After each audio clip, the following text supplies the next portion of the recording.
पैसे को लेकर हम हमेशा सही फैसले क्यों नहीं ले पाते? चलिए इसके पीछे का मनोविज्ञान समझते हैं। इसका जवाब फाइनेंस में नहीं, बल्कि हमारे दिमाग में छिपे कुछ मानसिक पूर्वाग्रहों में है। जैसे छुट्टियों के पैसे को बचत के पैसे से अलग समझना। ये हमारी पहली आदत का एक परफेक्ट उदाहरण है। इसे मेंटल अकाउंटिंग कहते हैं। मतलब पैसों को अलग अलग मेंटल जार्स में रखना, जैसे किराया, घूमना, बचत। इन लेबल्स की वजह से हम हॉलिडे मनी को कम कीमती समझकर ज्यादा आसानी से खर्च कर देते हैं। कभी कभी हम सिर्फ इसलिए कुछ खरीदते हैं क्योंकि सब खरीद रहे हैं। इसका भी एक नाम है। इसे कहते हैं हर्ड बिहेवियर। मतलब बिना सोचे समझे बस भीड़ के पीछे चलना, चाहे निवेश हो या शॉपिंग। स्टॉक मार्केट में जब सब एक साथ खरीदते हैं तो एक बड़ी अचानक तेजी आ सकती है। और ठीक इसी तरह जब डर फैलता है तो बाजार उतनी ही तेजी से घिर भी जाता है।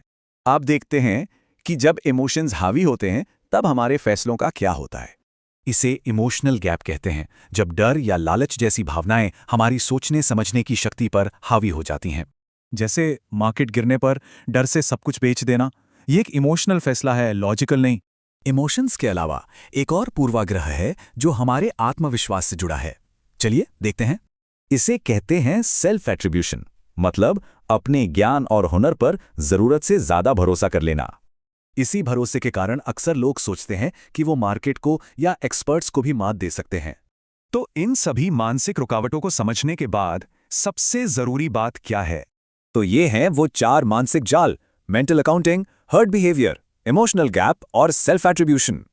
इन पूर्वाग्रहों से बचने का पहला कदम है बस ये जानना कि ये मौजूद हैं। जागरूकता ही सबसे बड़ा बचाव है। तो अब जब हम इन्हें जानते हैं तो सोचने वाली बात यह है कि हम पर कौन सा पूर्वाग्रह सबसे ज्यादा हावी है। Mutual fund investments are subject to market risks. Read all scheme-related documents carefully. Past performance is not indicative of future results and may not be sustained in the future. Investment in securities market are subject to market risks.